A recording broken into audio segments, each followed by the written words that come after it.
it is Allah's mercy that then enters you into paradise. Not that your actions are now the cost or the price, equal consideration for receiving paradise. No, your actions are to earn Allah's mercy, and then it is Allah's mercy that enters you into paradise.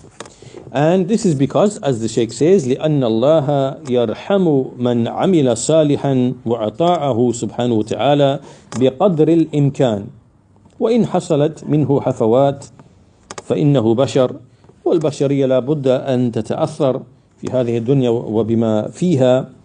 So he says that Allah shows mercy to the one who does righteous deeds and obeys him to his ability.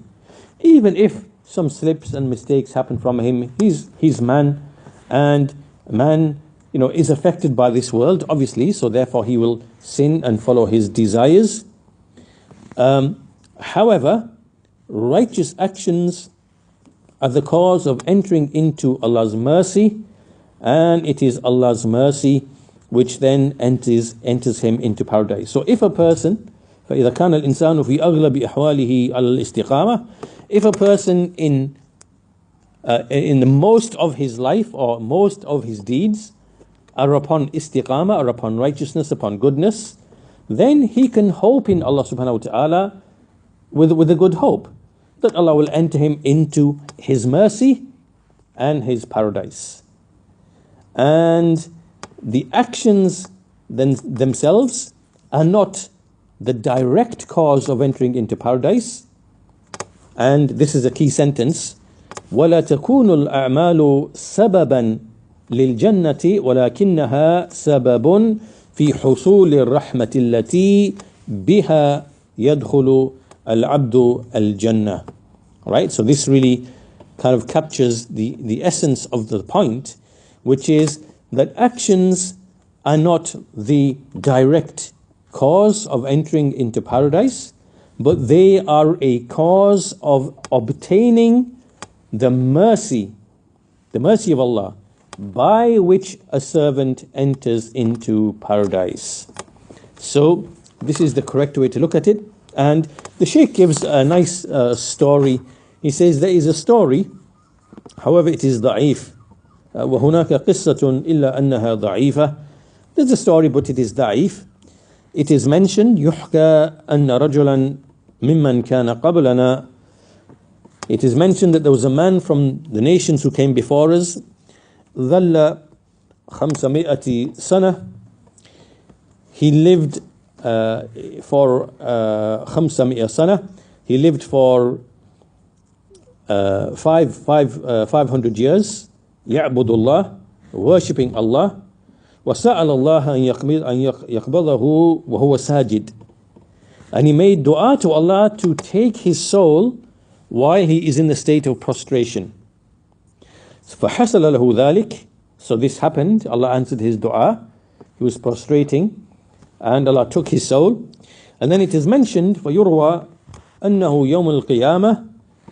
It was mentioned that on the day of judgment he will come. يأتي فيقول الله عز وجل. Allah Azza wa Jal will say, أدخلوا عبدي الجنة برحمتي. Allah will say, enter this man, enter my servant into paradise through my mercy, due to my mercy, due to me forgiving him on account of my mercy. So the man will say, فيقول لا يا رب بل بعملي. The man will say, no, my Lord, but by my action, but by way of my action. فَيَقُولْ رُدُّوا عَبْدِي. So Allah will then say, return, bring back my servant. وَحَاسِبُوهُ بِنِعْمَةِ الْبَصَرِ. So bring back my servant, and then do the accounting with respect to the favor and the bounty of vision, of sight. So then, meaning here that the angels, that he will be, so the bounty of seeing will then be accounted for by way of the deeds that he did in those 500 years. And then it will be found that that one bounty of seeing, it will far outweigh all of the deeds that he did in those 500 years, all the worship, the prostration, everything. It will not be enough. Which now means that his action has fallen short. So therefore, so he says, فَسَتُنْفِضُ جَمِيعَ عَمَلِهِ وَالْبَاقِي عَلَيْهِ. So it will mean that the bounty of seeing will devour and eat up all of his actions, and there will be a great amount left over that does not fulfill and make up for the favor of seeing. So then, فَيَقُولُ اللَّهُ عَزَّ وَجَلَّ, Allah Azza wa Jal will say, أَدْخِلُوا عَبْدِي النَّارِ. Allah will then say, enter my servant into the hellfire. Why? Because he wanted the accounting, he wanted it to be done, he wanted to be entered into paradise by way of his action. So then Allah treated him by way of his adl, right? So initially it was entering into paradise by way of Allah's fadl and rahmah, bounty and mercy. Then the servant said, no, it's by way of my action, which now requires that he be judged by way of adl, by way of justice. So justice now demands, let's take one of the favors that you had, in this case it is seeing, and let's weigh everything that you've done. Does it make up for that one favor of seeing? And it could be something else. It could be breathing. It could be eating, the taste on the tongue and the satisfaction of the stomach and so on. So it could be anything. And so on that basis, the deeds are not enough, which means that the servant did not bring enough deeds to enter into paradise. Therefore, he deserves hellfire. So when the man heard that, Allah will say, أَدْخِلُوا عَبْدِيَ النَّارِ فَيَقُولُ يَا رَبِّ بِرَحْمَتِكَ. So then the man gave up and said, oh my Lord, by your mercy.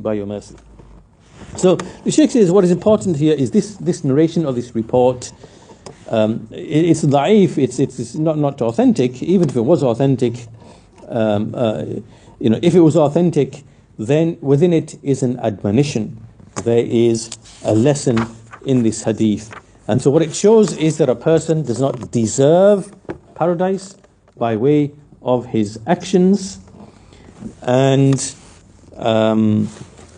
his actions only earn him the mercy of Allah subhanahu wa ta'ala, and it is through Allah's mercy that servant then enters into paradise. And it is not by way of al-muqabala or al-thamaniyya, meaning equal consideration or that he's paid the cost or the price. No, it is by way of sababiyya, meaning that the action is a requirement, yes. It is a cause, yes. It must be present, yes. But it only earns you the mercy of Allah. It doesn't earn you in and of itself paradise. And so that is the end of the comments of Shaykh Ahmed An-Najmi rahimahullah ta'ala. And this brings us to the speech of Shaykh Ibn Uthaymeen rahimahullah, who comments upon this as well. And he says the same point, that the ba in these ayat, jaza'an bima kuntum jaza'an bima kanu ya'malun, this does not mean al-iwad. Al-iwad is another word, another term, right? So we have al-muqabala, we have al-thamaniyya, we have al-iwad. Al-iwad is kind of like compensation. Al-iwad, it's like a compensation, or being paid for something, right? Being given something in return for something else. Al-iwad. And that's because, again, the same hadith, إِلَّا وَلَا أَنَا إِلَّا أَن يَتَغَمَّدْنِي اللَّهُ بِرَحْمَتِهِ. I will not enter paradise, neither will I enter paradise, unless Allah showers me with His mercy. So the ba, the letter ba, in the ayah جَزَاءً بِمَا كَانُوا يَعْمَلُونَ, meaning it is a sabab that they will enter paradise, because action is a sabab for entering paradise.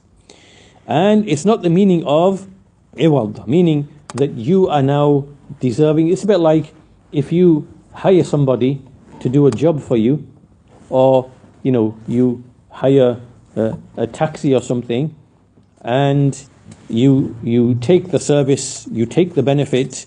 Now there has to be that person has to be paid by way of it. It is an iwad. It is compensation. His compensation is due, an equivalent compensation, right? So again, similar to what we said before, al-thamaniyah and al-muqabala.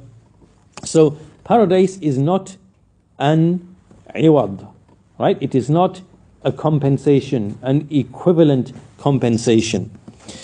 Because if Allah the Exalted, if He wanted to give us some sort of equal compensation, then one bounty, one favor itself that Allah gives to us in the life of this world would equal all of our actions. That's in the life of this world, let alone the hereafter. As Allah Azza wa Jal, He says, وَإِن تَعُدُّوا نِعْمَةَ اللَّهِ لَا تُحْصُوهَا. If you were to enumerate the bounties of Allah, you will not be able to enumerate them. And so beware of this, the Shaykh says, because this issue became problematic for some of the scholars when Allah Azza wa Jal, He said, جَزَاءً بِمَا كَانُوا يَعْمَلُونَ, as a recompense for that which they used to do. And so the answer here is the apparent confusion or apparent contradiction between the ayah and the hadith that we mentioned. لَنْ يَدْخُلَ أَحَدٌ الْجَنَّةِ بِعَمَلِهِ, that one of you will not enter into paradise by his action. The answer is that the ba that is being negated in the hadith is the ba'ul iwad, or the ba'ul thamaniyah, or the ba'ul muqabala, right? Compensation, equal consideration, the cost of paradise. No, all of this is what is being negated in the hadith. And the ba that's being affirmed is the ba of sababiyya. So this is the end of the speech on these two questions relating to that particular issue, that when the believers enter paradise, is it because they deserved paradise? Is it because they brought all of the gratitude and the ibadah and the ubudiyyah and the shukr and that was due upon them? No, that's not possible to bring, because Allah's bounties and favors are way too many. So therefore this means that paradise is entered by way of Allah's mercy, not because it is equal compensation, equal consideration, or that actions are the actual cost of paradise. No, because paradise is much more worthy and more costly and expensive, so to speak, than to be made up for by way of a servant's actions.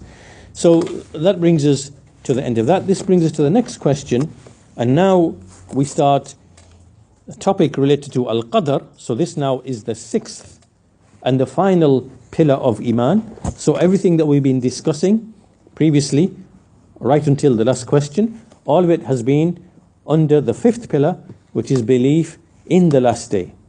Right? So going back many questions earlier about death, the barzakh, and then the resurrection, and the mawqif, and the qiyam, and the hisab, and the hawd, and everything that we've been discussing, the bridge, the sirat, intercession, all those events, and even this issue of entering paradise, and then likewise before that, looking at the face of Allah subhanahu wa ta'ala, then all of that came under the topic of the belief in the last day. So the next question number 138, we'll read it for this lesson, and we'll look at the commentary in the next lesson, inshaAllah ta'ala. And so this is ma